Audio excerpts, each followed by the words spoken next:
আল্লাহর হাবিব সাল্লাল্লাহু আলাইহি ওয়াসাল্লাম অত্যন্ত বিবেকবোধ সম্পন্ন একজন লোক ছিলেন। একবার তিনি সালাত খুব সংক্ষিপ্ত করলেন। তো সাহাবারা জিজ্ঞেস করলেন, ইয়া রাসূলুল্লাহ, এত সংক্ষিপ্ত কেন করলেন সালাত? তখন আল্লাহর হাবিব সাল্লাল্লাহু আলাইহি ওয়াসাল্লাম বললেন যে, পেছনে বোনদের নামাজের সেকশনে ওখান থেকে একটা ছোট্ট বাচ্চার কান্নার আওয়াজ আমি শুনছিলাম। আমার মনে হচ্ছিল বাচ্চাটাকে সামলাতে মাটার খুব কষ্ট হচ্ছে, এই জন্য আমি সালাদটা সংক্ষিপ্ত করে দিয়েছি। দেখেন কিরকম সেন্সেশন, কতটা কনসিডারেট ছিলেন। একবার আবার আল্লাহর হাবিব সাল্লাল্লাহু আলাইহি ওয়াসাল্লাম মাগরিবের সালাত কিংবা এশার সালাতের কোন এক সেজদা অনেক লম্বা করে দিলেন। তখন সাহাবারা আবার প্রশ্ন করলেন, ইয়া রাসূলুল্লাহ সাল্লাল্লাহু আলাইহি ওয়াসাল্লাম, এত লম্বা দীর্ঘ সেজদা করতে তো ফরজ সালাতে আমরা কখনো দেখি না, কেন করলেন? অসুস্থ হলেন নাকি নামাজের মাঝখানে, অথবা ওহী নাজিল হচ্ছিল নাকি, এরকম কিছু ঘটলো নাকি? তো আল্লাহর হাবিব সাল্লাল্লাহু আলাইহি ওয়াসাল্লাম বললেন যে, না, এগুলো কিছুই না, বরং আমার নাতি হাসান আমি সেজদারত অবস্থায় আমার পিঠের উপরে চড়ে বসেছিল, কাঁধের উপরে। আমি অপেক্ষা করছিলাম যতক্ষণ না তার খেলা শেষ না হয়, তার প্রয়োজন পূরণ না হয়, ততক্ষণ আমি সেজদায় লুটিয়ে পড়েছিলাম। হাসান যখন নেমেছে, তার প্রয়োজন পূরণ হয়েছে, আমি আবার সেজদা থেকে উঠে দাঁড়িয়েছি। দেখেন কতটা কনসিডারেট ছিলেন। তো এইভাবে আল্লাহর হাবিব সাল্লাল্লাহু আলাইহি ওয়াসাল্লাম ছোট ছোট সূরাগুলো দিয়ে ফরজ সালাতের ইমামতি করতে উদ্বুদ্ধ করতেন। মুআয ইবনে জাবাল রাদিয়াল্লাহু তাআলা আনহুকে উনি মদিনার পাশেই একটা এলাকার ইমাম হিসেবে অ্যাসাইন করেছিলেন। তো ওই এলাকার লোকজন ছিল শ্রমজীবী, ওট দিয়ে তারা পানি নিয়ে খেজুর বাগানে পানি সিঞ্চন করত। সারাদিন পরিশ্রম করে ওনারা সালাতে অংশগ্রহণ করত। তো একবার উনি মাগরিবের সালাতে সূরাতুল বাকারা তেলাওয়াত শুরু করলেন। কোরআনের সবচাইতে ছোট সূরা নাকি সবচাইতে বড় সূরা, 286 আয়াত বিশিষ্ট সূরা। তো ওনারা ছিলেন ক্লান্ত, শ্রান্ত, পরিশ্রান্ত। কেউ কেউ বিরক্ত হয়ে, ক্লান্ত হয়ে নামাজ ছেড়ে দিয়ে একা একা নামাজ পড়ে ফেললেন। পরে আল্লাহর হাবিব সাল্লাল্লাহু আলাইহি ওয়াসাল্লামের কাছে যে তারা অভিযোগ করলেন যে, ইয়া রাসূলুল্লাহ, আপনি যে ইমাম পাঠিয়েছেন উনি তো এমন কাজ করেছে, সূরা বাকারা উনি ধরেছে মাগরিবের সালাতে। রাসূল সাল্লাল্লাহু আলাইহি ওয়াসাল্লাম খুবই ক্ষিপ্ত হলেন, রাগান্বিত হলেন এবং মুআয ইবনে জাবাল রাদিয়াল্লাহু তাআলা আনহুকে ডেকে পাঠালেন। ডেকে তিনি বললেন, আফাত্তানুন আনতা ইয়া মুআয। লিটারালি ফাত্তান শব্দটা ব্যবহার করেছেন যে, মুআয তুমি কি সমাজে ফিতনা ছড়াচ্ছ? তোমাকে পাঠালাম ইমাম হিসেবে, সেখানে তালিম দিবে, তারবিয়া দিবে, ঐক্য ধরে রাখবে, তুমি কি ফিতনা ছড়াচ্ছ সমাজে? তুমি কি ওয়াদ-দুহা ওয়াল-লাইলি ইযা সাজা এরকম সূরাগুলো পারো না? সাব্বিহ ইসমা রাব্বিকাল আ'লা এগুলো তোমার মুখস্থ নাই? ওয়াশ-শামসি ওয়া-দুহাহা এগুলো তোমার জানা নেই? তুমি এত লম্বা সূরা কেন ধরলে মাগরিবের সালাতে? তো তখন তিনি বললেন, যখন তুমি সালাতে ইমামতি করবে ফরজ সালাতে, তখন ছোট ছোট সূরা পড়বে, কেননা তোমার পেছনে অসুস্থ থাকতে পারে, তারপর বয়স্ক কোনো লোক থাকতে পারে, অথবা মুসাফির মসজিদের পাশ দিয়ে সফর করতেছিল, ভাবলো জামাত চলতেছে, জামাতটা ধরি, ঢুকেই যদি দেখে যে আপনি সূরা বাকারা তেলাওয়াত করতেছেন, তো তার জন্য তো কঠিন হয়ে যাবে কোপ আপ করা, কন্টিনিউ করা। তো এই জন্য ছোট ছোট সূরাগুলো আল্লাহর হাবিব সাল্লাল্লাহু আলাইহি ওয়াসাল্লাম পড়তে আমাদেরকে উৎসাহিত করেছেন ফরজ সালাতের, যখন আমরা ইমামতি করব। তো এইরকম একটি সূরা হচ্ছে সূরাতুজ জিলজাল, যেটা আমাদের প্রায় সকলেরই মুখস্থ। তো আমরা আসুন প্রথমে আমরা সরল বঙ্গানুবাদ শুনি এই সূরাটার, তারপর এই সূরা থেকে কিছু রিফ্লেকশন আমরা শেয়ার করার চেষ্টা করব ইনশাআল্লাহ বিইذنিল্লাহ। আমি শুরুতে সূরাটার সরল বঙ্গানুবাদ আপনাদের সাথে শেয়ার করছি। আউযু বিল্লাহি মিনাশ শাইতানির রাজীম, বিতাড়িত শয়তান থেকে মহান আল্লাহ তাআলার কাছে পানাহ চাচ্ছি। বিসমিল্লাহির রহমানির রহিম, পরম করুণাময় অসীম দয়ালু আল্লাহ তাআলার নামে শুরু করছি। ইযা যুলজিলাতিল আরদু জিলজালাহা, যখন পৃথিবীকে ভয়ঙ্করভাবে প্রকম্পিত করা হবে। ওয়া আখরাজাতিল আরদু আথকালাহা, আর পৃথিবী তার ভেতরে থাকা সব ভারী বস্তুগুলোকে উদগীরণ করে দিবে, বের করে দিবে। ওয়া ক্বালাল ইনসানু মা লাহা, আর মানুষ বলবে এই পৃথিবীর কি হলো। ইয়াউমা ইযিন তুহাদ্দিসু আখবারাহা, সেদিন পৃথিবী তার সব খবর বলে দিবে। বিআন্না রাব্বাকা আওহা লাহা, কারণ তার রবই তাকে এমনটি করতে আদেশ করেছেন বা প্রত্যাদেশ দিয়েছেন। ইয়াউমা ইযিন ইয়াসদুরুন নাসু আশতাতান লিয়ারাউ আ'মালাহুম, সেদিন মানুষগুলো দলে দলে বের হবে যাতে করে তাদের আমলনামা তাদের কাছে পেশ করা যায়। ফামান ইয়া'মাল মিসকালা যাররাতিন খায়রান ইয়ারা, যে ব্যক্তি অনুপরিমাণ ভালো কাজ করেছে সেটা সে দেখতে পাবে। ওয়া মান ইয়া'মাল মিসকালা যাররাতিন শাররান ইয়ারা, আর যে ব্যক্তি অনুপরিমাণ মন্দ কাজ করেছে, কোনো খারাপ কাজ করেছে, সেটাও সেদিন দেখতে পাবে। সাদাকাল্লাহুল আযীম। এই হচ্ছে সূরাতুজ জিলজালের সংক্ষিপ্ত বঙ্গানুবাদ। এবার আসুন এই সূরা থেকে কিছু রিফ্লেকশন, কিছু তাফসীর আমরা শেয়ার করি। প্রিয় ভাইয়েরা, এই সূরাটা নাজিলের একটা প্রেক্ষাপট আছে। সাহাবাদের মধ্যে একটা ধারণা জন্মেছিল যে আমরা যদি খুব ছোট ছোট ভালো কাজ করি এটা বোধহয় সওয়াব হবে না, বা মিজানের পাল্লা এটা তেমন একটা রেকগনাইজ করা হবে না। অথবা অনেক সাহাবাদের মধ্যে এরকম ধারণা ছিল যে আমরা সামান্য সামান্য ছোট খারাপ কাজ করলে এটার হয়তো এরকম পাপ হবে না বা শাস্তি হবে না। তো ওনাদের মনে যখন এরকম একটা ধারণা তৈরি হলো, তখন আল্লাহ তাআলা এই সূরাটা নাজিল করেছেন। বিশেষ করে এই সূরার শেষের 2 আয়াত, যেখানে আল্লাহ তাআলা বলছেন ফামান ইয়া'মাল মিসকালা যাররাতিন খাইরান ইয়ারা, যে না, তোমরা ছোট্ট ভালো করলে সেটাও দেখতে পাবা সেদিন তোমাদের আমলনামাতে। ওয়া মান ইয়া'মাল মিসকালা যাররাতিন শাররান ইয়ারা, তুমি ছোট্ট খারাপ কাজ করলে সেটাও তোমরা তোমাদের আমলনামায় দেখতে পাবে। তো সাহাবাদের এই চিন্তা, এই ধারণাটাকে ভুল প্রমাণ করবার জন্য, তারা যে ভুল ধারণা করছেন এটা বোঝাবার জন্য, জানাবার জন্যই আল্লাহ তাআলা বেসিক্যালি সূরাতুজ জিলজাল তিনি নাজিল করেন। এই সূরাটি কোরআনের ধারাক্রম অনুসারে 99তম সূরা। কোরআনের যে ধারাক্রম, সূরা ফাতিহা দিয়ে শুরু, তারপরে বাকারা, তারপর আলে ইমরান, সেই ধারাবাহিকতায় এটা কত নম্বর সূরা? 99 নম্বর সূরা। এবং সূরাটি মাদানী সূরা। কি সূরা? আমরা জানি কোরআনের সূরাগুলো 2 ভাগে বিভক্ত, কোনটা মক্কায়, কোনটা মদিনায় নাজিল হয়েছে। যেটা মক্কায় নাজিল হয়েছে সেটা মাক্কি, যেটা মদিনায় নাজিল হয়েছে সেটা মাদানী। তো জিলজাল হচ্ছে মাদানী সূরা। এই সূরার আয়াত সংখ্যা হচ্ছে 8। আয়াত সংখ্যা কত? 8। আল্লাহর হাবিব সাল্লাল্লাহু আলাইহি ওয়াসাল্লাম এই সূরাটাকে একটা কম্প্রিহেন্সিভ সূরা বলেছেন। জামে মানে সূরা, খুবই কম্প্রিহেন্সিভ। কম্প্রিহেন্সিভ মানে হচ্ছে ভেরি প্রিসাইজ ইন ওয়ার্ডিং, শব্দ কম, কথা কম, কিন্তু এটার আবেদন, এটার এক্সপ্লেনেশন অনেক বেশি। এরকম একটি সূরা, ছোট্ট অল্প কয়েকটি আয়াত দিয়ে সূরাটা আল্লাহ তাআলা নাজিল করেছেন, কিন্তু এটার আবেদন অনেক বেশি। এক বয়স্ক সাহাবী এসে আল্লাহর হাবিব সাল্লাল্লাহু আলাইহি ওয়াসাল্লামকে বলল, ইয়া রাসূলুল্লাহ, আপনি আমাকে কোরআনের একটা সূরা শিক্ষা দেন, কোন সূরা পড়ব? আল্লাহর হাবিব সাল্লাল্লাহু আলাইহি ওয়াসাল্লাম বললেন, যাওয়াতুর র, মানে আলিফ লাম র দিয়ে যে সূরাগুলো আছে এগুলো পড়ো। তো এই সাহাবী বলল, ইয়া রাসূলুল্লাহ, আমার বয়স বেশি, আমার জিহ্বা ভারী হয়ে গেছে, আমি এত বড় সূরা পারবো না, অন্য কিছু বলেন। তো আল্লাহর হাবিব সাল্লাল্লাহু আলাইহি ওয়াসাল্লাম বললেন, তাহলে যাওয়াতু হামিম, হামিম দিয়ে যে সূরাগুলো শুরু হয়েছে কোরআনে সেগুলো পড়ো। বলতেছে, ইয়া রাসূলুল্লাহ, এটাও পারবো না, আরো সহজ করে দেন। তো তখন আল্লাহর হাবিব সাল্লাল্লাহু আলাইহি ওয়াসাল্লাম বললেন, তাহলে আল মুসাব্বিহাত, মানে সাব্বাহা ইউসাব্বিহু দিয়ে যে সূরাগুলো শুরু হয়েছে তুমি এগুলো পড়ো। ওই সাহাবী বলে, এটাও কঠিন হয়ে যায় আমার জন্য।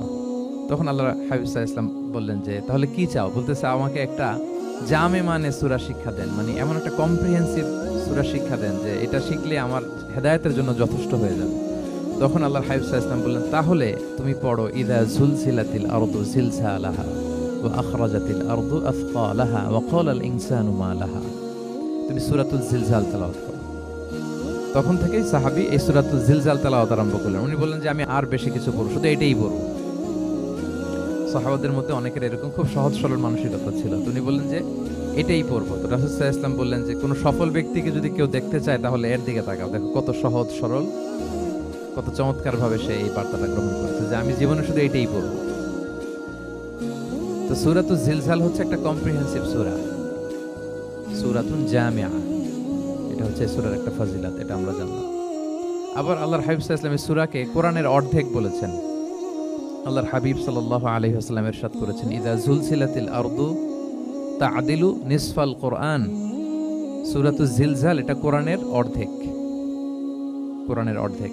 আপনারা এরকম শুনেছেন যে সূরা ফাতিহাকে বলা হয় কোরআনের অর্ধেক, তারপর সূরাতুল ইখলাসকে বলা হয় সুলুসুল কোরআন, কোরআনের 1/3। এটার অর্ধেক বলার কারণ হচ্ছে কোরআনে অর্ধেক বলা হয়েছে দুনিয়ার কথা, অর্ধেক বলা হয়েছে আখিরাতের কথা, পরজগতের কথা, লাইফ আফটার ডেথের কথা। তো যেহেতু এই সূরাটা আখিরাতকে কভার করে, তাই সেজন্য কেমন যেন এই সূরাটা পুরো কোরআনের অর্ধেক। আল্লাহ তাআলা আমাদেরকে, আমরা যখন আল্লাহর কাছে কল্যাণ কামনা করি, আল্লাহ বলেছেন এইভাবে বলো, রব্বানা আতিনা ফিদ দুনিয়া হাসানা ওয়া ফিল আখিরাতি হাসানা ওয়া কিনা আযাবান্নার। হে আল্লাহ, আপনি দুনিয়ার কল্যাণ আমাদেরকে দান করেন, পরজগতের কল্যাণ দান করেন, আমাদেরকে আগুনের শাস্তি থেকে রক্ষা করেন। তাহলে দুনিয়া আখিরাত দুইটার কম্বিনেশনে। সো সূরা জিলজাল যেহেতু আখিরাতকে কভার করে, তাহলে এটা কোরআনের অর্ধেক। এটা কি কোরআনের অর্ধেক? তা'দিলু নিসফাল কোরআন। সূরাতুল জিলজাল তা'দিলু নিসফাল কোরআন, এটা কোরআনের অর্ধেক। তাহলে দুইটা আমরা ফজিলত বা ভার্চু জানতে পারলাম এই সূরার। এক নাম্বার হচ্ছে এটা একটা কম্প্রিহেন্সিভ সূরা, কম্প্রিহেন্সিভ সূরা। দুই নাম্বার জানতে পারলাম এটা কোরআনের অর্ধেক, নিসফুল কোরআন। আচ্ছা, এবার আমরা সূরার তাফসিরে চলে যাই। আল্লাহ তাআলা ইরশাদ করছেন, ইযা যুলজিলাতিল আরদু জিলজালাহা, যখন এই পৃথিবীটাকে প্রকম্পিত করা হবে। প্রিয় ভাইরা, বেসিকলি এই 8 আয়াত বিশিষ্ট সূরাটার মধ্যে আমরা দুইটা ভাগ করতে পারি। প্রথম 5 আয়াতে আল্লাহ তাআলা কিয়ামতের বিভীষিকাময় পরিস্থিতির একটা চিত্রায়ন এখানে এনেছেন, পিকচারাইজ করেছেন যে কিয়ামতের যে সময়টা হবে তা কেমন হবে, এটা আল্লাহ তাআলা চিত্রায়িত করেছেন।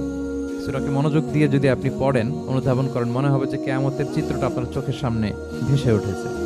তো 8 আয়াত বিশিষ্ট এই সূরার প্রথম 5 আয়াতে আল্লাহ তাআলা তিনি কিয়ামতের বিভীষিকাময় পরিস্থিতির একটা বর্ণনা হাজির করেছেন। এরপর শেষের 3 আয়াতে কেমন করে আমাদের আমলনামা পেশ করা হবে, আমরা যা করি ভালো কিংবা মন্দ, এটাকে লিখে রাখা হয়, এটাকে রেকর্ড করে রাখা হয়। ওই আমলনামাটা আবার একদিন আমাদের হাতে পেশ করা হবে। ওই সময়টা কেমন হবে, ওই দৃশ্যটা কেমন হবে, এটা আল্লাহ তাআলা বলেছেন। আই রিপিট, আমি আবারও বলি, সূরার আয়াত সংখ্যা কত? 8। তো প্রথম 5 আয়াতে আল্লাহ তাআলা কিয়ামতের বিভীষিকাময় পরিস্থিতির বর্ণনা দিয়েছেন, আর শেষের 3 আয়াতে আমাদেরকে যে আমাদের আমলনামা পেশ করা হবে তার একটা চিত্র তুলে ধরেছেন। এবার মোটামুটি সহজ হয়ে আসছে না ব্যাপারটা? আচ্ছা, তো প্রথম 5 আয়াতে আল্লাহ তাআলা কিয়ামতের চিত্রায়িত কিভাবে কেমন করে করলেন, চিত্র হাজির করলেন। আল্লাহ বললেন যে ইদা যুলজিলাতিল আরদু জিলজালাহা, যখন পৃথিবীকে ভয়ঙ্কর ভাবে প্রকম্পিত করা হবে, পুরো পৃথিবীটাকে একটা ঝাঁকুনি দেয়া হবে।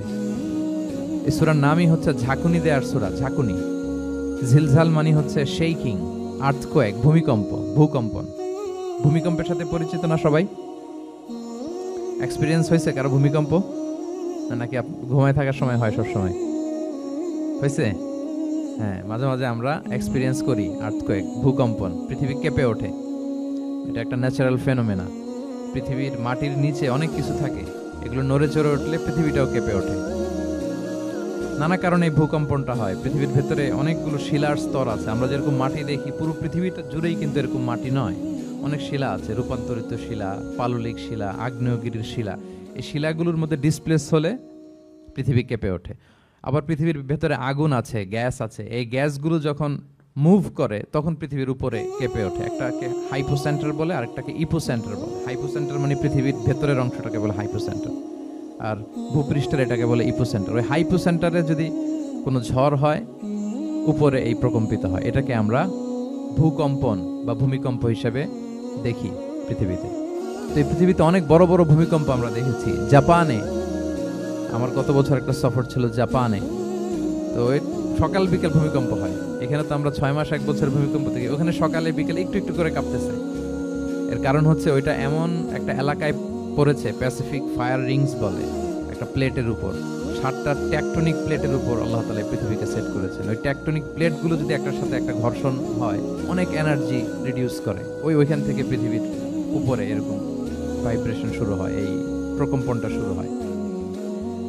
তো জাপানের বিভিন্ন সময় আমরা বড় বড় ভূমিকম্পের কথা শুনেছি। ওদের কান্টো সিটি আছে একটা, অনেক বড় ভূমিকম্প হয়েছিল 1920 সালে, লাখখানিক লোক মারা গিয়েছে। আপনাদের সুনামির কথা মনে থাকবার কথা, সুনামির কথা মনে আছে? কত সালে? 2004 সালে। এই ভূমিকম্পে পুরো একটা মহাদেশ কেঁপে উঠেছিল, দ্য এন্টায়ার এশিয়া, পুরো এশিয়াটা কেঁপে উঠেছিল। এটাকে আন্ডারসি মেগাথার্স্ট আর্থকোয়েক বলে। এত ভয়ঙ্কর ভূমিকম্প হয়েছে যে পুরো, মাঝে মাঝে ভূমিকম্পে তো 1-2টা দেশ আক্রান্ত হয়, এটা পুরো একটা মহাদেশ কেঁপে উঠেছিল। ওই ভূমিকম্পের কারণে ইন্দোনেশিয়াতে প্রায় 2.5 লাখ লোক মারা গিয়েছে, 2.5 লক্ষ। বান্দা আছে সুমাত্রাতে। হাইতিতে একবার একটা ভূমিকম্প হয়েছে আর অনেক আগে, লক্ষ লক্ষ লোক মারা গিয়েছে। তো এই যে ভূকম্পন, ভূমিকম্প, এর নামে আল্লাহ তাআলা বেসিক্যালি এই সূরাটা দিয়েছেন।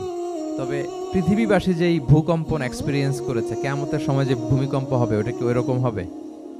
হ্যাঁ, ওটা ভয়ঙ্কর ভূমিকম্প হবে, মারাত্মক ভূমিকম্প। আল্লাহ তাআলা বলছেন, ইয়া আইয়ুহান নাসু তাকু রাব্বাকুম ইন্না যালজালাতাস সাআতি শাইউন আযীম। হে মানুষেরা, তোমরা আল্লাহকে ভয় করো আর তোমরা জেনে রাখো কিয়ামতের যে ভূমিকম্পটা হবে সেটা শাইউন আযীম। আযীম শব্দটা আল্লাহ যে কোনো জায়গায় ব্যবহার করেন না, যেটা খুব ভয়ঙ্কর হয়, মাত্রাতিরিক্ত, লিমিট ছাড়িয়ে যায়, ওটার ক্ষেত্রে আল্লাহ তাআলা আযীম বলেন। আল্লাহর হাবিব সাল্লাল্লাহু আলাইহি ইসলামের আচরণ, ওনার ক্যারেক্টারিস্টিক্স বলতে যে আল্লাহ শব্দ ব্যবহার করেছেন, ওয়া ইন্নাকা লাআলা খুলুকিন আযীম। নবী হে, আপনি সুমহান চরিত্রের উপর প্রতিষ্ঠিত। মানে এই চরিত্রের মধ্যে দাগ ফেলতে পারে এরকম কেউ নেই। সো আযীম শব্দটা কোরআনের যত জায়গায় ব্যবহার করেছেন, আল্লাহ নিজের ক্ষেত্রে বলেছেন সূরা আয়াতুল কুরসির শেষে ওয়া হুয়াল আলিয়ুল আযীম, তিনি হচ্ছেন আলী এবং আযীম, সুমহান।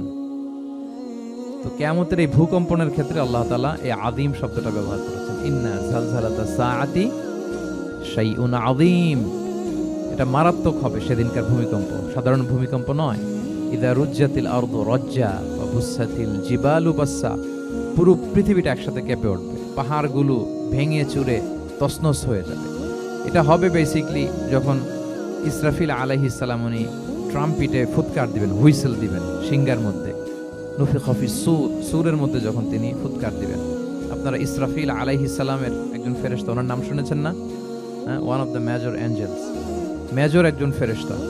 আল্লাহ তাআলা ওনাকে সৃষ্টি করেছেন এই বিশাল হুইসেলে একটা ফুৎকার দেওয়ার জন্য, আর কোনো কাজ নাই। ওনার অ্যাসাইনমেন্ট এই একটাই, সৃষ্টির পর থেকে আজ অবধি বিশাল হুইসেলটা নিয়ে আল্লাহর আরশের দিকে তিনি তাকিয়ে আছেন অপলক নেত্রে, পলকও ফেলেন না চোখের, যে কখন আল্লাহ তাআলা অর্ডার করবেন, করার সাথে সাথে ফুৎকার দিবেন তিনি, আবার না দেরি হয়ে যায়, আবার না আল্লাহর আদেশ পালনে কোনো গাফলতি হয়ে যায়। সৃষ্টির পর থেকে ওনার একটাই অ্যাসাইনমেন্ট, এই বিশাল সুর ট্রাম্পিট নিয়ে হুইসেল দেওয়ার জন্য আল্লাহর আরশের দিকে তাকিয়ে আছেন।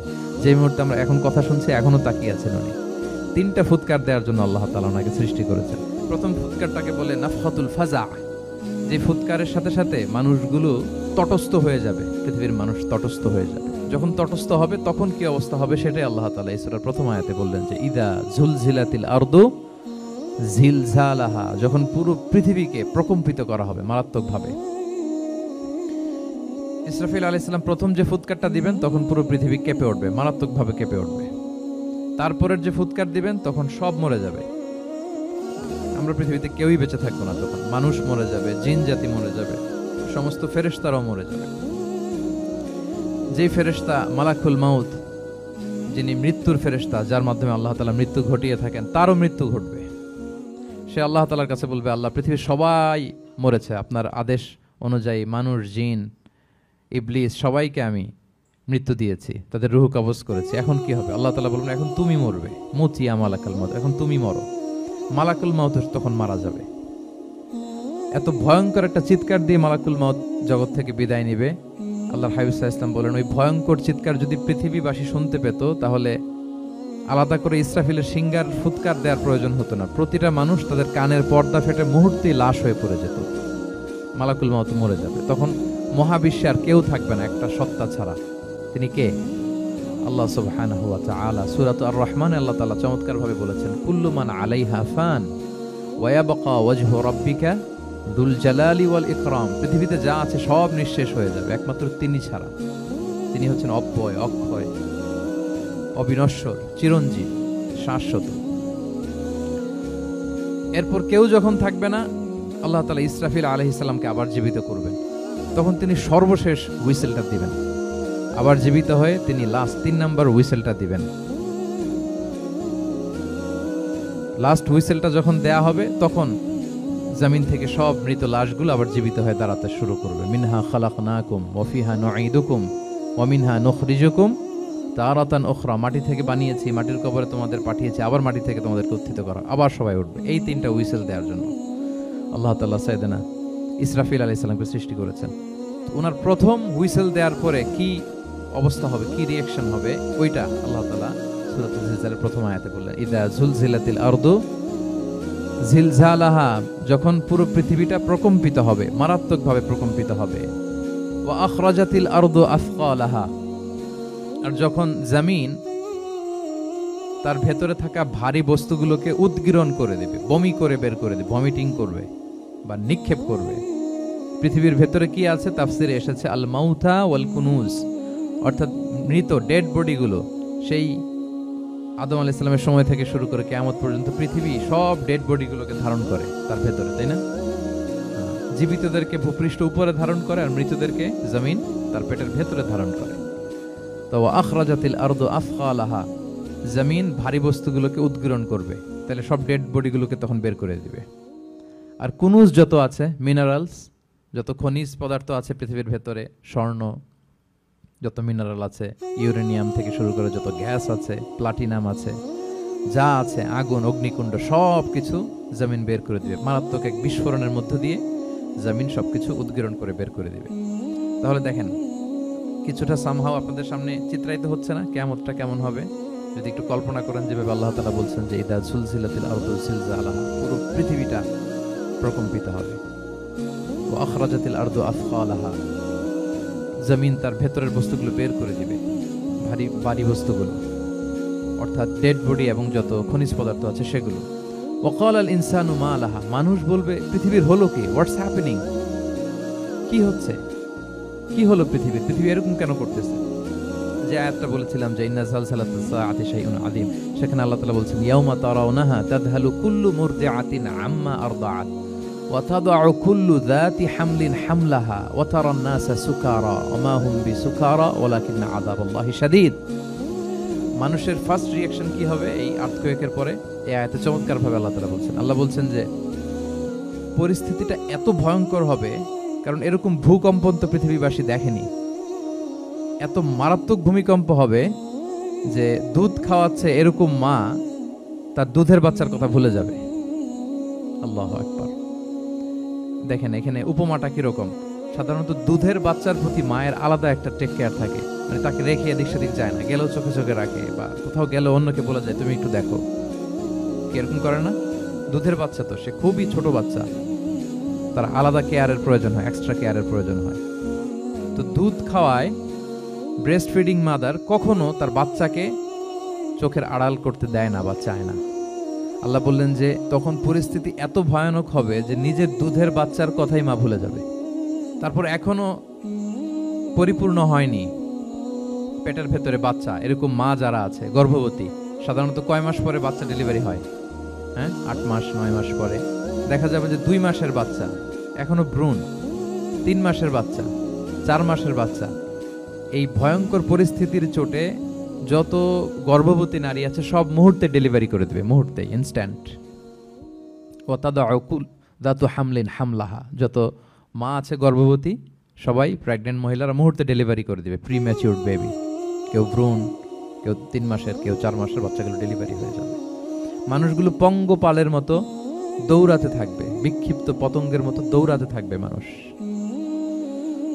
আর বলবে ওয়াকাল আল ইনসানু মা লাহা। মানুষ তখন, মানুষের ফার্স্ট রিঅ্যাকশন হবে যে মা লাহা, কি হলো, হোয়াটস হ্যাপেনিং, কি হচ্ছে, কিছুই বুঝতে পারতেছে না। মা লাহা, পৃথিবীর কি হলো? ইয়াউমা ইদিন তুহাদ্দিসু আখবারাহা, সেদিন পৃথিবী সবকিছু বর্ণনা করে দিবে, সব বয়ান দিয়ে দিবে। আমরা এই পৃথিবীর উপরে জমিনে যা করি সব কিন্তু পৃথিবীর মধ্যে রেকর্ডেড থাকে। জমিন সেদিন বয়ান দিবে, সেদিন আসলে সবকিছুই বয়ান দিবে। জমিন বয়ান দিবে, হাত পা সাক্ষী দিবে, যেখানে মানুষ যে সমস্ত জিনিসের মাধ্যমে, যেই টুলসগুলোর মাধ্যমে পাপ করেছে, অন্যায় করেছে, সবকিছু সেদিন সাক্ষী দিবে। আর সব সাক্ষীর বড় সাক্ষী হবে সেদিন এই জমিন। জমিন হবে সেদিন রাত সাক্ষী। জমিন হবে কি সাক্ষী? রাত সাক্ষী। ইয়াউমা ইদিন তুহাদ্দিসু আখবারাহা, আল্লাহ জমিনকে বলবে এবার তুমি পাপের বয়ান দাও, রাত সাক্ষী হয়ে তুমি বয়ান দাও কি কি ঘটেছে তোমার উপরে। কারণ আমরা যত পাপই করি না কেন, যত কাজই করি না কেন, সব জমিনের উপরই করি, তাই না? তো জমিন সেদিন বয়ান দেবে, সাক্ষী দেবে। ইয়াউমা ইদিন তুহাদ্দিসু আখবারাহা। জমিন কিভাবে সাক্ষী দিবে, জমিন কিভাবে কথা বলবে? আল্লাহ তাআলা বলছেন বিআন্না রাব্বাকা আওহা লাহা, কারণ তার রব জমিনকে সেদিন কি করেছে? আদেশ করেছে, প্রত্যাদেশ করেছে।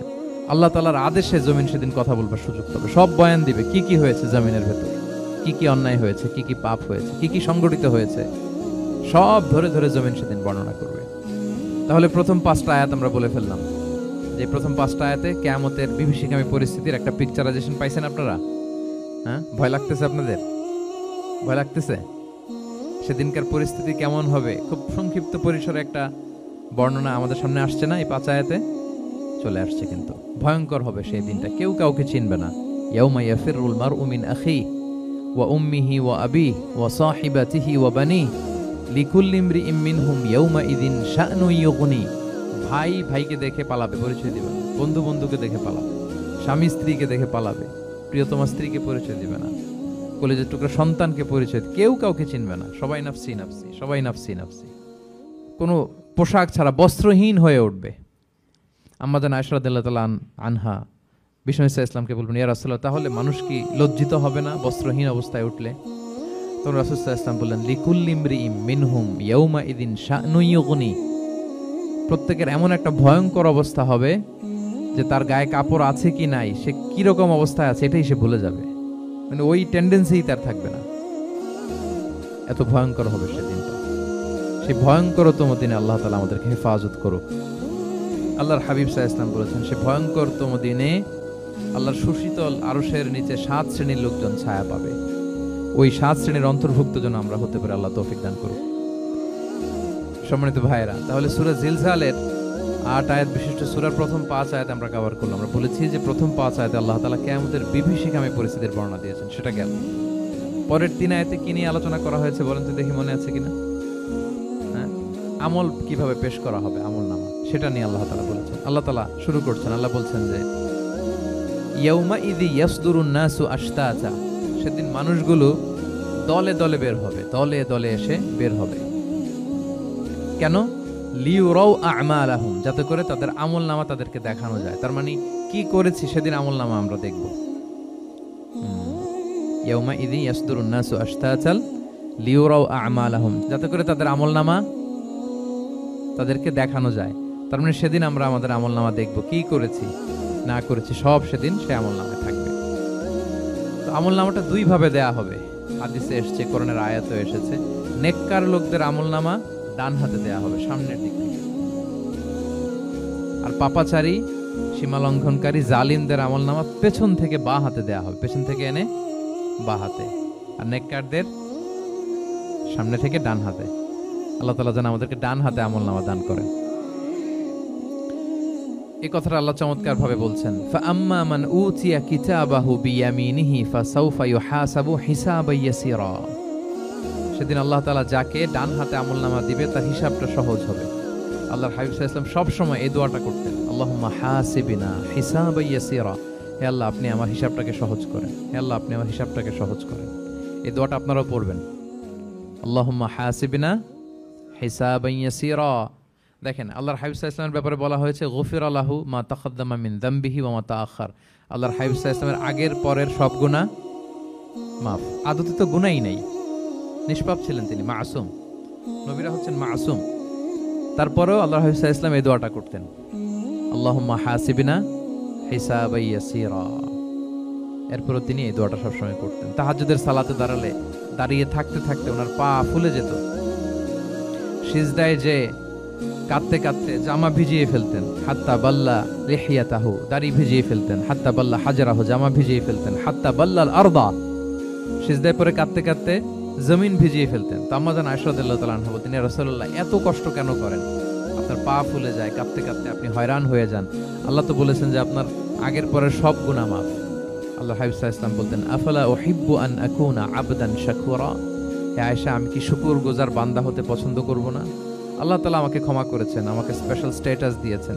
এই যে আল্লাহ তাআলার বিশেষ অনুগ্রহ, এটার শুকরিয়া স্বরূপ আমি কি তার কাছে নিজেকে পেশ করব না? তো দেখেন, আল্লাহর হাবিব সাল্লাল্লাহু আলাইহি ওয়াসাল্লাম যার কোনো গুনাহ নাই, তিনিও দোয়া করতেন, আল্লাহ আমার হিসাবটা সহজ করো।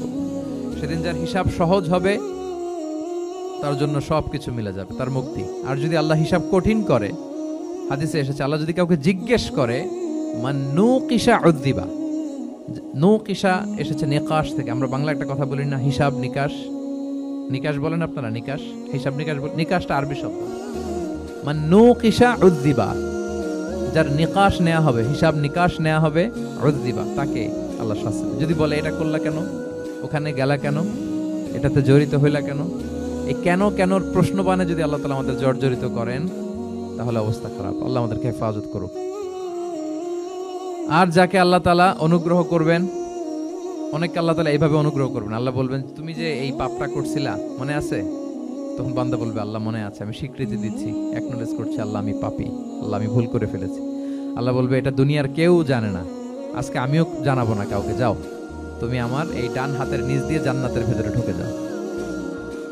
আল্লাহুম্মা জাআলনা মিনহুম, আল্লাহুম্মা জাআলনা মিনহুম, আল্লাহুম্মা জাআলনা মিনহুম ইয়া রাব। আল্লাহ তুমি আমাদেরকে তাদের অন্তর্ভুক্ত করো, আমরা পড়ি আমিন। আল্লাহর হাবিব সাল্লাল্লাহু আলাইহি ওয়াসাল্লাম বলতেন, আল্লাহুম্মা হাসিবিনা হিসাবান ইয়াসীরা, আল্লাহ আপনি আমাদের হিসাবকে সহজ করুন। ফাআম্মা মান উতিয়া কিতাবাহু বিয়ামিনিহি, তাহলে হিসাব সহজ হবে কাদের? যাদেরকে আল্লাহ কোন হাতে আমলনামা দিয়েছেন? ডান হাতে। ফাসাউফা ইউহাসাবু হিসাবান ইয়াসীরা, তাদেরকে সহজভাবে হিসাব নেওয়া হবে। ওয়া ইয়ানকালিবু ইলা আহলিহি মাসরুরা, তারা তাদের পরিবারের সাথে খুব আনন্দ উৎফুল্লতার সাথে মিলিত হবে। আর ওয়া আম্মা মান উতিয়া কিতাবাহু ওয়ারাআ যাহরি, আর যাদেরকে পেছন থেকে আমলনামা দেয়া হবে বা হাতে, ফাসাউফা ইয়াদউ সুবুরা, তারা মৃত্যু কামনা করবে, সেদিন মৃত্যু, ধ্বংস কামনা করবে, তারা নিজেদের ধ্বংস। ওয়া ইয়াসলা সাঈরা, আর তারাই জাহান্নামে অন্তর্ভুক্ত হবে, জাহান্নামে তারাই প্রবেশ করবে। বলে আয়াযু বিল্লাহ, নাউযু বিল্লাহ, আল্লাহ আমাদেরকে তুমি হেফাজত করো। তাহলে আমলনামার পর্বটা কেমন হবে? আল্লাহ বলছেন ইয়াউমা ইযিন ইয়াসদুরুন নাসু আশতাত, দলে দলে মানুষ উঠবে, কবর থেকে আসবে, লিউরাউ আ'মালাহুম, যাতে করে তাদের আমলনামা তাদেরকে দেখানো হয়। আর আমলনামা কারো আসবে সামনে থেকে ডান হাতে, কারো আসবে, আমরা যেন ডান হাতে পাই নাকি, এই ফরিয়াদ, এই প্রার্থনা আমরা আল্লাহর কাছে করি। এবার আমলনামা পেয়ে গেলাম আমরা সবাই হাতে, এবার আল্লাহ তাআলা আমাদেরকে বলবেন তোমরাই একটু পড়ো তোমাদের আমলনামা। ইকরা ইকরা কিতাবাকা কাফা বিনাফসিকা আল-ইয়াওমা আলাইকা হাসিবা, পড়ো তোমার আমলনামা, হিসেবের জন্য তুমিই যথেষ্ট আজকে। ধরেন আজকে আপনার গণিত পরীক্ষা গেছে, ধরেন অঙ্ক পরীক্ষার পরে যার খুব কনফিডেন্স ভালো, ভালো গণিত জানে, সে আসলে আগে থেকেই জানে যে আমি 100তে 100, তার একটা নিজের হিসেব নিকেশ আছে না নাকি? আর ধরেন যে যার গণিত মিলে নাই, পরীক্ষা ভালো হয় নাই, যে হচ্ছে খুব খারাপ ছাত্র, একেবারে লাড্ডু গুড্ডু মেরে আসছে, ও নিজেও জানে এটার ফল প্রকাশের জন্য এত ওয়েট করা লাগে না, তার একটা হিসাব নিকেশ আগে থেকে জানা আছে যে আমার দিয়ে তো কিছু হবে না, আমার অন্য চিন্তা করতে হবে। ফলাফল রেজাল্ট আসে নাই, কিন্তু সে নিজেও জানে যে সে 00 পাবে। আর যে গণিতে খুব ভালো, হ্যাঁ, সব তার গণিত মিলে গেছে, রেজাল্টের আগে থেকেই সে জানে যে আমার 100 থেকে 100 কেউ এটা থামাতে পারবে না। তো আমরা আসলে কে কি করেছি, আমাদের কি আমলনামা, সেদিন তো আমরা পাবো, কিন্তু তার আগে আমাদের নিজেদেরও একটা বন্দোবস্ত, হিসেব নিকেশ বোঝাপড়া আছে না নাই বলেন? আমরা জানি আমরা কে কি করেছি আমরা জানি। আল্লাহ নিজেদেরকে তখন দায়িত্ব দিয়ে বলবেন ইকরা কিতাবাকা কাফা বিনাফসিকা আল-ইয়াওমা আলাইকা হাসিবা, পড়ো তোমার আমলনামা, ইকরা, পড়ো। এবার তুমি মার্কিং করো, তোমাকে আমি মার্কিং করার আগে তুমি একটু করো, দেখি তুমি কি করেছো, তুমি একটু মার্কিং করো।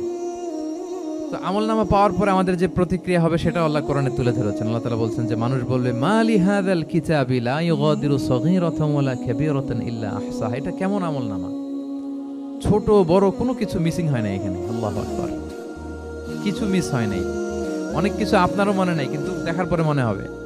ধরেন ঠিক এই মুহূর্তে গত বছর রমাদানের এই দিনে আমরা কোথায় ইফতারি করছিলাম, হুট করে জিজ্ঞেস করলে আমি বলতে পারবো? বলতে পারবেন আপনি? কিন্তু হিসাব কেউ মিলাই দিলে তখন মনে করবে ও তাই তো, আমি তো ওই সময় এটা করছি, ওই সময় তো এখানে ছিলাম। আমলনামা দেখে মানুষের ফার্স্ট রিঅ্যাকশন হবে মালি হাযাল কিতাবি লা ইউগাদিরু সগীরাতান ওয়ালা কাবীরাতান ইল্লা, এটা কেমন আমলনামা, সব মিলে যাচ্ছে, তাই তো, এমনটাই তো করেছি আমি।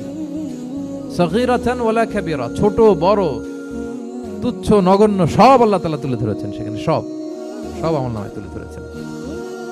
মুমিনরা তো আমলনামা পেয়ে মহা খুশি, তাদের চেহারা হবে সেদিন উজ্জ্বল, প্রফুল্ল, প্রস্ফুটিত। উজুহু ইয়াউমাইযিন মুসফিরা দাহিকাতুম মুস্তাবশিরা, উজ্জ্বল থাকবে তাদের চেহারা। আর আরেক দলের চেহারা, যাদের আমলনামা বা হাতে দেয়া হয়েছে, তারা চিৎকার করবে, তারা নিজেদের ধ্বংস কামনা করবে, মৃত্যু কামনা করবে, তারা বাঁচার জন্য মুমিনদের কাতারে ঢুকে যেতে চাইবে। আল্লাহ তাআলা বলবেন না, আজকে ঢোকার সুযোগ নাই। ওয়ামতাজুল ইয়াউমা আইয়ুহাল মুজরিমুন, পাপীদেরকে আজকে আলাদা করে ফেলো। সীমাহুম ফি উজুহিহিম মিন আসারিস সুজুদ, তাদের চেহারার মধ্যে সিজদার দাগ দেখে ফেরেশতারা জান্নাতীদেরকে আলাদা করবেন, জাহান্নামীদেরকে আলাদা করবেন। এবার যখন বলা হবে আমলনামা পড়ো, তোমাদের কোনো মন্তব্য আছে কিনা, তারা অস্বীকার করবে। শুরুতে বাঁচার জন্য কি করবে? দুনিয়াতে যেরকম হয়, সুপ্রিম কোর্টে দাঁড়িয়ে, কাঠগড়ায় দাঁড়িয়ে যেটা করে মানুষ, বাঁচার সর্বশেষ চেষ্টাটা করে, অস্বীকার করে, মিথ্যা বলে না? সেদিনও মানুষ অস্বীকার করবে, তারা বলবে আল্লাহ এটা আমি করি নাই। কি বলবে? করি নাই। তা আল্লাহ তাআলা কি প্রমাণ করে দিতে পারবেন যে তারাই এটা করেছে? হ্যাঁ, এত ফ্যাক্টর অথেন্টিকেশন আল্লাহর কাছে থাকবে যে মানুষ অবাক হয়ে যাবে। আমরা যে মোবাইলে 3 ফ্যাক্টর 4 ফ্যাক্টর অথেন্টিকেশন দেই না, হ্যাঁ, আল্লাহর কাছে এরকম অনেকগুলো ফ্যাক্টর অথেন্টিকেশন থাকবে। আল্লাহ তাআলা প্রমাণ করে ছাড়বেন যেটা তুমিই করেছো। আল্লাহ তাআলা বলবেন এই আমলনামা যদি বিশ্বাস না হয়, আমার কিরামান কাতিবিনের কাছে একটা ব্যাকআপ ফাইল আছে, ওটার সাথে মিলাবো। কিরামান কাতিবিনা ইয়ালামুনা মা তাফআলুন, তোমরা যা করেছো সব তারা জানে, সব লিখে রেখেছে। কিরামান কাতিবিনের ব্যাকআপ ফাইল আনার পরে দেখা যাবে যে আমলনামা হুবহু একেবারে পাই টু পাই মিলে গিয়েছে। তারপরে তারা অস্বীকার করবে, বলবে যে আল্লাহ আমরা করি নাই, তোমার ফেরেশতারা ভুল করে লিখছে। এরকম নানা ধরনের অজুহাত, নানা ধরনের মিথ্যাচার তারা করতে চাইবে। আল্লাহ তাআলা তখন বলবেন যে ওয়াকুল্লা ইনসানিন আলজামনাহু তাইরাহু ফি উনুকিহি ওয়া নুখরিজু লাহু ইয়াওমাল কিয়ামাতি কিতাবান ইয়ালকাহু মানশুরা। আমাদের এই যে গ্রীবা লগ্নে আমরা যা করি সব কিছুর একটা ব্যাকআপ ফাইল আছে এখানে। সেদিন আল্লাহ তাআলা সেখান থেকে বের করবেন আমাদের আমলনামা। আল্লাহু আকবার। এই যে আমরা যা বলি এখানে রেকর্ড হয়ে যায়, এই জায়গাটাতে গলার এইখানটাতে আল্লাহ রেকর্ড করে রাখেন। এবং সেদিন এখান থেকে আল্লাহ তাআলা একটা প্রিন্ট আউট বের করে দেখাবেন যে এই দেখো তোমার আমলনামা, কিরামান কাতিবিনের আমলনামা ব্যাকআপ ফাইল, এই যে তোমার এখানে গ্রীবা লগ্নে আমি যেটা রেখেছি সেভ করে, এটাও মিলে যাচ্ছে। এরপর মানুষ অনেক বিশ্বাস করে ফিঙ্গারপ্রিন্ট দিয়ে আল্লাহ তাআলা মিলাবেন। দুনিয়াতে আমরা বায়োমেট্রিক অথেন্টিকেশন করি না, এটা আয়াহসাবুল ইনসানু আল্লাহ নাজমা ইযামা বালা কাদিরিনা আলা আন নুসাউইয়া বানানা। কারো ফিঙ্গারপ্রিন্টের সাথে কারোটা মিলে না, অস্বীকার করার কোনো সুযোগ থাকবে? এরপরেও অনেকে বিশ্বাস করবে না, এরপরেও অনেকে মানতে চাইবে না। আল্লাহ তাআলা আজবুজ জানাব থেকে আরেকটা কপি বের করবেন। আমাদের প্রত্যেকের ব্যাকবোনের নিচে কক্সিক্স আছে, ট্রায়াঙ্গেল, ছোট্ট একটা হাড্ডির কণা। আমাদের যে শিরদাঁড়ার একেবারে নিচে, এটাকে হাদিসের ভাষায় বলে আজবুজ জানাব। ইন্না ফিল ইনসানি আযমান, মানুষের দেহে একটা ছোট্ট হাড্ডি কণিকা আছে। লা তাআকুলুহুল আরদু আবাদা, জমিন কখনো ওই হাড্ডি কণিকা খেতে পারে না। ওয়া মিনহা ইউরাক্কাবুল খালকু ইয়াউমাল কিয়ামা, কিয়ামতের দিন সেখান থেকে সৃষ্টিকে আবার তোলা হবে। সেটার সাথে আল্লাহ তাআলা মিলাবেন, সেখান থেকেও প্রমাণিত হবে। এরপর আল্লাহ তাআলা ভিডিও রেকর্ড দেখাবেন। ওয়াকুল্লা শাইইন আহসাইনাহু ফি ইমামিম মুবিন নামক ভিডিও রেকর্ডার দিয়ে। তখন আপনি সরাসরি দেখবেন যে এই তো আপনি ওই জায়গায় গিয়েছেন, এই তো আপনি পাপ কাজ করেছেন, এই তো আপনি অন্যায় কাজ করেছেন, এই তো আপনি জুলুম করেছেন, এই তো সীমালঙ্ঘন করেছেন। সব কিছু আপনি একেবারে ভিজুয়াল প্রেজেন্টেশন, আর অস্বীকার করার কোনো সুযোগ থাকবে না। তারপরেও যারা অস্বীকার করবে যে আল্লাহ আমি করি নাই, আল্লাহ বলেন আলিয়াউমা নাখতিমু আলা আফওয়াহিহিম ওয়া তুকাল্লিমুনা আইদিহিম ওয়া তাশহাদু আরজুলুহুম বিমা কানু ইয়াকসিবুন। সেদিন তার মুখকে আমি সিলগালা করে দেব, আর সুযোগ দেওয়া হবে না। অনেক অস্বীকার করেছো, তার হাত সাক্ষী দিবে, তার পা সাক্ষী দিবে। সেদিন আল্লাহ তাআলা প্রমাণ করেই ছাড়বেন যে এই পাপ তুমি করেছো। তাহলে আমলনামা কিভাবে আল্লাহ দিবেন? আল্লাহ বলেন ইয়াউমা ইযি ইয়াসদুরুন নাসু আশতাতা, দলে দলে আসবে, লিউরাউ আ'মালাহুম, যাতে করে তাদেরকে আমলনামা দেখানো হয়। ফামান ইয়া'মাল মিসকালা যাররাতিন খায়রান ইয়ারা, অনুপরিমাণ ভালো করেছো তো সেটা তুমি দেখতে পাবে, অনুপরিমাণ খারাপ করেছো তো সেটাও তুমি দেখতে পাবে। যাররা মানে হচ্ছে অণু, অ্যাটম, বস্তুর ক্ষুদ্রতম একক, একেবারে অণুর কথা আল্লাহ তাআলা বলেন যে একেবারে ছোট্ট কাজ সেটাও তুমি দেখতে পাবে, ছোট্ট খারাপ কাজ সেটাও দেখতে পাবে। আমরা অনেক সময় ছোটখাটো জিনিসগুলোকে গুরুত্ব দেই না। আল্লাহর হাবিব সাল্লাল্লাহু আলাইহি ওয়াসাল্লাম বলেছেন ওয়ালা তাহকিরান্না মিনাল মা'রুফি শাইআ ওয়ালাউ আন তালকা আখাকা বিওয়াজহিন তালিক। তোমরা কোনো ছোট ভালো কাজকে এটাকে আন্ডারমাইন করো না, ছোট মনে করো না। যে কোনো ভালো কাজ হোক এটাকে ছোট করবে না। ইভেন তুমি তোমার ভাইয়ের সাথে দেখা হলো যে মুচকি হাসি দিয়ে কথা বলো, এটারও তুমি মনে করো না যে এটা কাজে লাগে, এটাও কাজে লাগবে। এটাও সেদিন মিজানের পাল্লায় তোমার নাজাতের বড় মেজর একটা ওসিলা হয়ে যেতে পারে। আপনি যে আপনার ভাইয়ের সাথে মুচকি হাসি দিয়ে কথা বলেন, এটা সাদাকার সওয়াব হয়। Your smile to your brother, it's a charity. তাবাসসুমুকা ফি ওয়াজহি আখিকা সাদাকা, দেখলেন সালাম দিলেন, একটা মুচকি হাসি, এটা সাদাকা দেওয়ার সওয়াব। সুবহানাল্লাহ, এটাও সেদিন কাজে লেগে যাবে। সো ফামান ইয়া'মাল মিসকালা যাররাতিন খায়রান ইয়ারা ওয়া মান ইয়া'মাল মিসকালা যাররাতিন শাররান ইয়ারা। ছোট্ট ভালো কাজ যদি করো সেটাও দেখবে, ছোট্ট খারাপ কাজ যদি করো সেটাও দেখতে পাবে। যত ছোট ভালো কাজ করেন, রাস্তায় একটা ধরেন যে কলার ছোলা পড়েছিল, ভাবলেন যে এটা সরাই দেই একটু, আমি ইমাতাতুল আযা আনিত তারিক হবে, মানুষ পিছলে পড়লে পা ভাঙবে, তো এই ময়লাটা একটু সরাই দিলেন। কলার একটা ছোলা পড়েছিল, খোসা, এটা ফেলে দিচ্ছেন, দেখবেন যে ওই দিন এটাও রেজিস্টার করা আছে, এটাও লেখা। একজনকে মুরব্বী একজন আসছে, আপনার বসার সিট ছিল, ওনার সিট ছিল না, উঠে দাঁড়িয়ে তাকে বসার সুযোগ করে দিয়েছে, ওই দিন দেখবেন যে এটাও লেখা, এটার জন্য অনেক সওয়াব রেজিস্ট্রেশন করা আছে। একজন রাস্তা দিয়ে যাচ্ছিল, জিজ্ঞেস করতেছে ভাই যে এই জালান অমুকটা কোথায়, আপনি বলে দিলেন যে জালান গুম্বাকটা তো এইদিকে, তো সে আপনার কারণে ওই দিন সঠিক পথে যেতে পারলো। আপনার কাছে মনে হয়েছে ছোট্ট ফিউ সেকেন্ডসের একটা নেক কাজ, কিন্তু সেদিন দেখবেন আমলনামায় সেটাও লেখা। আবার এরকম ছোট্ট ফামাইয়া আমাল মিসকালা যাররাতিন শার, ছোট্ট আপনি একটা গালি দিয়েছেন কাউকে, কারোর ব্যাপারে, এর ব্যাপারে ওর কাছে যে কান ভারী করছেন, ফেসবুকে একটা বাজে কমেন্ট করে দিয়েছেন, দেখার কেউ নাই, ধরার কেউ নাই, দিলাম একটা গালি। দেখবেন যে ওই দিন সব একেবারে ক্ষুদ্র থেকে ক্ষুদ্রতর অনুপরিমাণ খারাপ কাজ, ভালো কাজ সব সেদিন আমলনামায় তুলে রাখবে কে? আল্লাহ সুবহানাহু ওয়া তাআলা, তিনি সেদিন আমলনামায় সব তুলে রাখবেন।